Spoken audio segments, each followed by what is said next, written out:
Our next story is about comic strips, and it demands seriousness because, like any artist, comedians can influence our thoughts. But what happens when their humor stops being funny or takes a dangerous turn?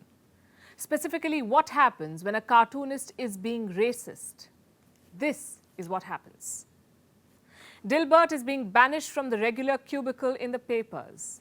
Dilbert is a widely syndicated comic strip that mocks office culture. Hundreds of newspapers across the US have dropped it. And this time, Dilbert can blame his misery on the creator, Scott Adams. But why is this happening? Because Adams went on a racist rant during his YouTube live stream. He called black people a hate group. He also said, and I'm quoting, "White people should just get away from them." All this in a response to a questionably designed poll, a poll which asked if it's okay to be white. Now, this phrase is often linked to the white supremacist movement. Just over half of black Americans responded with agreement. If nearly half of all blacks are not okay with white people, according to this poll, not according to me, according to this poll, that's a hate group. That's a hate group. And I don't want to have anything to do with them. And I would say, based on the current way things are going, the best advice I would give to white people is to get the hell away from black people. This live stream has destroyed the comic strip. After 3 decades in syndication, Adams is being widely rebuked by newspapers, the same papers that had published his work. The long list includes the Boston Globe, the Washington Post, and the New York Times. A big blow came from USA Today Network. It publishes over 300 papers. They called the comments discriminatory. Others called Adams's comments, quote-unquote, hateful and racist. And when referring to dropping the comic because of his comments, a publication said, and I'm quoting, "It was not a difficult decision to make." But Adams has defended himself. He says he's being wrongly cancelled. Listen to this. There's almost no change you can make in the world that doesn't have a racial or racist overtone.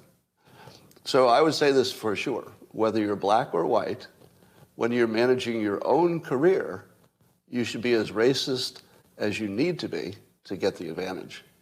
His defense, if it can even be called that, has softened the hearts of some, including the flag bearer of free speech, Elon Musk. The Twitter CEO has accused the media of being racist against whites. This has also ignited a debate on social media. While some see calls for accountability, others see censorship. In other words, cancel culture. Canceling brands or individuals refers to ostracizing or shunning them. It happens if they've done or said something offensive. This word has made it to the socio-political discourse, but the media is not having any of it, so much so that a major national newspaper editor has responded. He said this is not a cancel culture decision and that their paper is not a home for those who espouse racism. An editor in Texas also said, dropping a comic strip is not censorship. And I'm quoting, "Though Adams is entitled to his opinion, the paper is not obliged to give him a platform and financial support." And this is affecting Adams financially. He said most of his income will be gone. More than that, he said his reputation is destroyed for the rest of his life. Regardless, he remains defiant. He says those who don't see the full context are in a quote-unquote fake news bubble. But many have been seeing the comedian's context for a while. His plot lines featured hurtful themes more recently. Last year, Adams introduced the first ever black character to Dilbert. He used the character to mock workplace diversity and transgender identity. And some of this goes back a decade. He has celebrated men's rights activism. He compared women seeking equal pay to children begging for candy. He even promoted conspiracy theories and attacks on Black Lives Matter. Newspapers have previously dropped Dilbert, but it was nothing like the scale of what happened last week. The media is responsible for shaping minds and the society by extension.